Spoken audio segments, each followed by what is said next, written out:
지금 전 세계 배터리 기업들이 가장 신경 쓰고 있는 기술 중에 하나가 건식 전극이에요. 건식 전극을 하게 되면은 일단 친환경적이고 예. 또 비용을 많이 줄일 수 있고 그다음에 에너지 밀도도 올릴 수 있어요. 그렇기 때문에 이제 건식 전극을 이제 누가 먼저 양산하느냐를 놓고 이제 굉장히 좀 레이스를 벌이고 있거든요.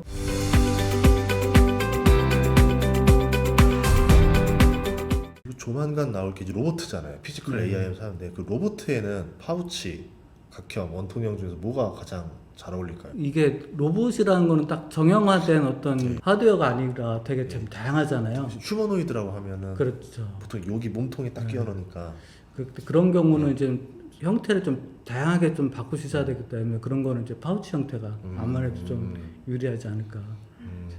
근데 테슬라는 예전에 한창 원통형으로 뭐 개발한다고 하지 않았어요? 테슬라가 그렇죠. 46 시리즈. 그 나왔어요 그거? 지금 하고 있습니다. 양산 잘 돼요. 왜냐면 수율 문제도 예전에 한번 얘기 들었던 것 같은데. 맞습니다. 예. 그게 처음에 모델 Y에 좀 넣었다가 지금 사이버 트럭에는 다 이제 46 시리즈, 4680을 넣고 있는데, 좀 말씀하신 대로 이제 처음에는 수율 문제가 있어가지고 사이버 트럭이 양산이 안 된다 막 그런 얘기가 있었는데, 최근 뭐 외신보도 보면은 그래도 수율은 좀 잘 나오고 있는 것 같아요. 근데 그게 예전에 말했던 것만큼 막 4680이라 해서 엄청나게 효율이 좋고 네. 이런 건 아니었던 거죠. 그렇죠, 그렇죠. 네. 처음에 이제 46 시리즈 나왔을 때는 뭐 기존의 뭐 2170에 비해서 뭐 에너지 용량이 뭐 5배가 늘고 뭐 출력이 뭐 6배 이렇게 엄청나게 좋은 배터리라고 생각을 했었는데, 지금 그 사이버 트럭에 탑재되고 있는 거를 이제 사람들이 이제 궁금하니까 꺼내가지고 성능 테스트 해볼 거 아니에요. 근데 그 정도는 안 나오는 걸로 알고 그냥 있어요. 큰 배터리다. 그게 이제 가장 큰 이유가 이제 46 시리즈는 이제 크기만 키운 게 아니라 또 새로운 기술이 많이 적용되기 때문에 그렇게 뭐 에너지 용량이 5배니 뭐 그렇게 한 거거든요. 그런데 지금 나오고 있는 46 시리즈는 처음에 테슬라가 얘기했던 46 시리즈의 어떤 기술이 다 적용된 건 아니거든요. 그랬기 때문에 그만큼 성능은 나오지 않는 거죠. 이제 로봇 시대가 열리면 로봇에 들어가는 배터리 수요가 또 터질 거고, 그렇죠. 신재생에서는 ESS가 터질 거고, 네. 자동차에서는 지금 기존에 하는 자동차 배터리 터질 거고 하면서 배터리 수요가 이제 세 군데에서 계속 성장산업이 될 거니까 이제 어쨌든 형태는 여러 개를 만들어 놔야 된다 이렇게 볼 수 있겠네요. 예, 그렇죠. 근데 보통 전기차에서는 테슬라가 하는 게 최종 규격이 되지 않아요? 이제 뭐 충전이라든지 이런 것도 다 보통은 테슬라가 그렇죠. 예. 46 시리즈도 처음에 테슬라가 하니까 다 따라하고 있고 뭐 충전 규격도 이제 마찬가지고 많이 좀 테슬라가 선도를 많이 하죠. 아무래도 가장 큰 시장을 갖고 있으니까. 예. 그러면 이제 배터리 전쟁에서 어쨌든 국내에서 그러면 지금 세계 업체가 제일 주목받고 있잖아요. 완성차에서는. 이 중에서 지금은 누가 제일 좀 더 미래에 더 성장이 좀 기대된다 하는 회사가? 아무래도 이제 예. 가장 투자를 많이 한 기업이 LG 에너지 솔루션이고 특허도 많이 가지고 있는 것 같고 여러 가지 앞서 있는 그 LG 에너지 솔루션이죠. 앞으로 이제 배터리 기술이 어떻게 발전할지도 잘 모르잖아요. 그래서 일단 여러 군데에서 많이 투자하는 게 좋죠. 그래서 LG 에너지 솔루션이 그런 측면에서 보면은 좀 많이 대비는 돼 있다라고 볼 수 있고 가장 국내 3사 중에서는 가장 경쟁력 있다고 볼 수 있죠. 그럼 그 아래 소재에서도 기업 여러 개 있잖아요. 양극재도 있고 음재도 있는데 거기서 좀 주목할 만한 회사들, 성장성 높은 애들 있을까요? 다 아시는 뭐 에코프로라든지 에코프로. 뭐 LNF나 포스코 이 정도 많이 정리가 돼서 세 군데 정도가 계속 지속 가능하지 않을까 싶은데요. 뭐 이게 배터리 산업이 처음에는 막 스타트업들도 많이 생기고 막 그랬잖아요. 그런데 이게 지금은 시장이 어느 정도 커져 있고 이게 또 장치 산업이다 보니까 후발주자가 진입하기는 되게 어려워졌어요 이제. 그래서 글로벌하게도 마찬가지고 국내에서도 마찬가지로 이미 진입 장벽이 많이 쳐져 있기 때문에 뭐 배터리 3사 국내 아니면은 소재 기업들도 주요 기업들 위주로 이제 많이 좀 재편될 것 같고요. 그러면 아까 전에 이제 차세대 배터리로 전고체 말씀해 주셨잖아요. 그럼 전고체 배터리가 상용화 되면 분리막 기업들은 이제 어떻게 되는 거예요? 전고체 배터리가 한꺼번에 시장을 확 점령하지는 않을 거잖아요. 비싸기 때문에 배터리 기업들도 스스로 얘기하는 게 이거는 처음에는 이제 럭셔리 차, 전기차에 들어갈 것이다라고 하기를 해요. 그러면은 럭셔리 차는 많이 안 팔리잖아. 많이 팔리는 건 아니니까 대부분의 자동차들은 여전히 기존의 리튬이온 배터리일 거고, 그래서 분리막 기업들은 계속 살아남겠죠. 제가 알기로는 이제 분리막 기업들도 분리막 하나만 믿고서는 또 할 수 없으니까 전고체 배터리는 또 고체 전해질이 있거든요. 뭐 이런 걸 연구한다든지 새로운 게 좀 계속 연구하는 걸로 알고 있습니다. 그래서 분리막이 한꺼번에 없어지진 않겠지만은 그거 하나만 하기에는 너무 리스크하죠. 그래서 새로운 어떤 모델, 사업 모델을 또 개발을 해야 되는 상황일 것 같아요. 아마 뭐 그 기업들이 스스로 다 잘할 테고 아마 하고 있겠죠. 말씀대로 이 기술이 계속 바뀌니까 그 안에서도 또 주목받는 소재들이 나올 수가 있겠네요. 그럼요. 계속. 네. 저 새로운 소재가 또 어. 주목받을 수도 있겠네요. 그러면 좀 아직 사람들이 잘 모르지만 주목받을 수 있는 새로운 소재들, 뭐 새로운 기술이 나왔을 때 그런 것들이 있어요. 지금 또 제가 책에도 많이 예. 썼는데 예. 이게 지금 전 세계 배터리 기업들이 가장 신경 쓰고 있는 기술 중에 하나가 건식 전극이에요. 건식 전극을 하게 되면은 일단 친환경적이고 예. 또 비용을 많이 줄일 수 있고 그다음에 에너지 밀도도 올릴 수 있어요. 그렇기 때문에 이제 건식 전극을 이제 누가 먼저 양산하느냐를 놓고 이제 굉장히 좀 레이스를 벌이고 있거든요. 그러니까 아까 이제 4680 배터리에서도 사실 건식 전극이 들어가야 이제 안전한 어떤 그런 성능이 발휘되는데 지금 테슬라 같은 경우도 음극에만 건식 전극을 하고 있고 가장 중요한 양극에는 기존 예전대로 습식 전극으로 이제 넣고 있거든요. LG 엔솔 같은 경우도 지금 2028년도에 건식 전극을 이제 상용화한다고 하고 그런 건식 전극이 좀 나오면은 또 한번 점프업 할 수 있지 않을까 예, 그렇게 생각들을 하고 있죠. 그럼 그 그거 할 수 있는 회사가 그러면은 테슬라랑 LG 엔솔 이렇게 봐야 돼요? 아니면은 그 밑에 양극재 회사로 봐야 돼요? 이제 셀 기업들이죠. 셀 기업들이. 그러면 이게 성공하게 되면은 셀 기업들이 마진율이 더 올라가는 일이 되겠구나. 그렇죠. 근데 비용이 좀 줄어들기 때문에 그럴 수 있을 거예요. 그런데 그런 거에 너무 현혹되지 않았으면 좋겠어요. 이게 제 책에도 여러 번 썼는데 이게 새로운 소재 막 보도자료 많이 나오고 뭐 성공했네 막 그러지만은 이게 실제로 양산하려면 엄청 시간이 오래 걸리거든요.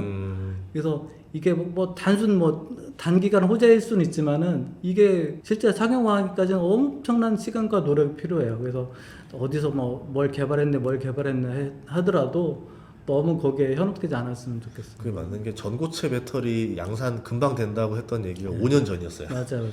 너무 트렌드에 따라가지 말고 양산이 되면서 이제 재무제표에 숫자로 찍히는 그걸 확실한지를 보고 들어가는 게 낫다. 그렇게 들어가도 늦지 않다. 예. 네. 그러면 지금 이게 어쨌든 이 우리가 배터리 쪽에서 결국 이제 K 배터리와 이제 중국 배터리가 이제 세계 양대 산맥을 싸우고 있는 상태인데 경쟁력은 얼마나 좀 있다 보세요? 뭐 사람마다 다르긴 한데 보통 하는 얘기로는 이제 하이니켈 우리가 이제 하이니켈 하면은 니켈 함량이 80% 이상인 이제 양극재로 만든 배터리를 이제 하이니켈이라고 하는데 그거는 이제 우리나라가 앞서 있다. 그리고 뭐 LFP는 뭐 역시 중국이 앞서 있다. 그리고 이제 미드니켈이라고 해가지고 그 니켈 함량이 뭐 60, 70% 되는 거 있거든요. 그런 것들은 중국이 많이 따라왔다. 거의 한국을 비슷한 수준이다라고 얘기를 하는데 그게 이제 우리나라 사람들이 갖고 있는 일반적인 인식인 것 같고요. 다르게 얘기하시는 분도 있어요.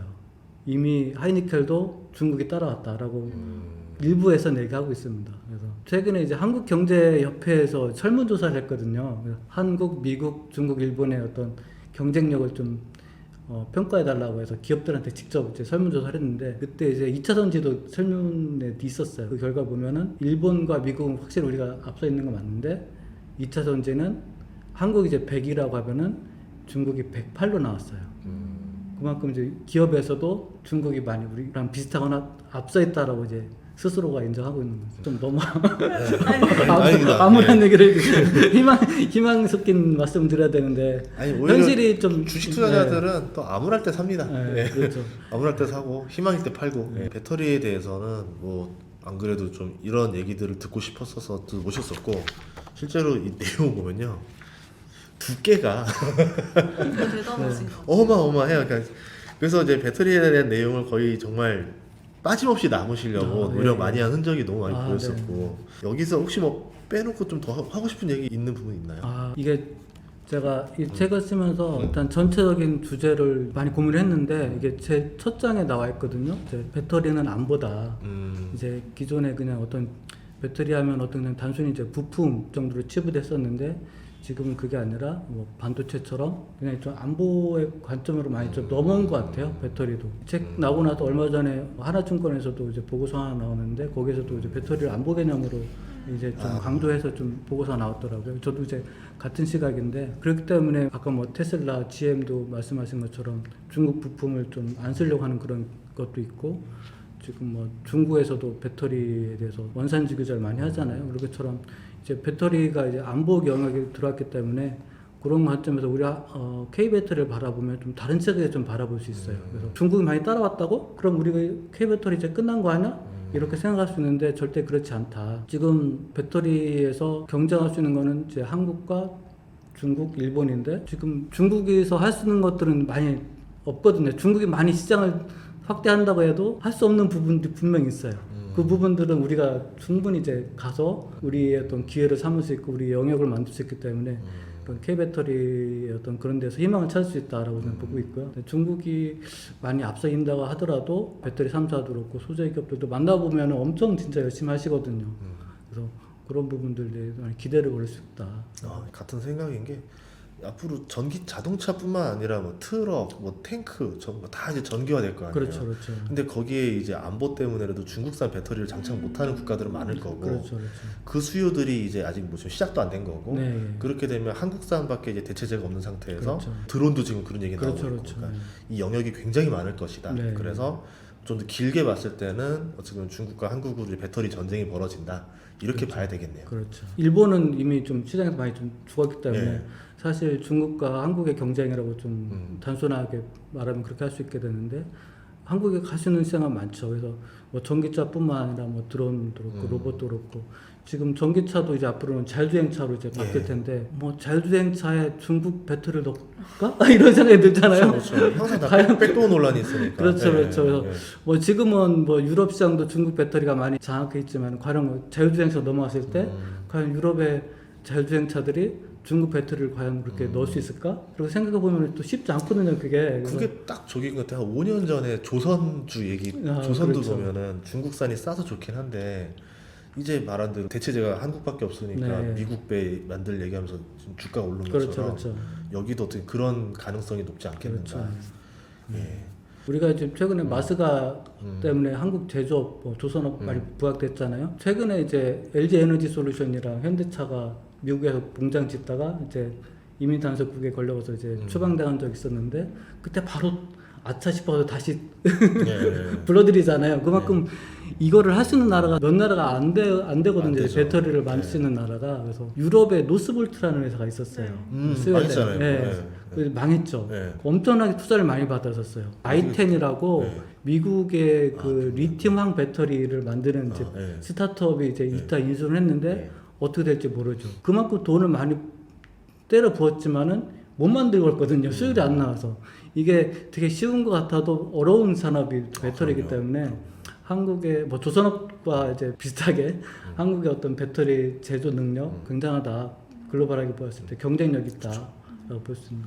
여기 안 그래도 딱 책 제목에 배터리 삼국지를 보는 듯하다 이렇게 돼 있어서 삼국지 얘기 하나 해주면 조조가 송곤 치러 갈 때 수군이 없으니까 형주의 채모랑 장윤이라는 장수를 통해서 수군을 훈련시켜서 전쟁 붙으려 준비했는데 모함이 들려가지고 수군이랑 채모 목을 베버렸어요.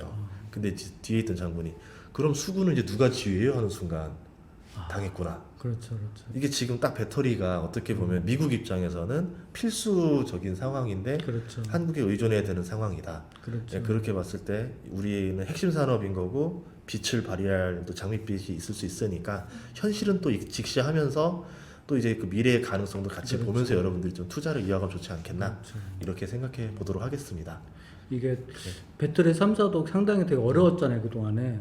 근데 참 저 정도면 접을만 한데 접지 않았거든요. 그래서 물어봐서 왜 접지 않으시냐 했더니 뭐 그동안 투자한 것도 많긴 하지만은 지금 우리가 이 어려운 시기를 지나면은 할 수 있는 거는 우리나라밖에 없다.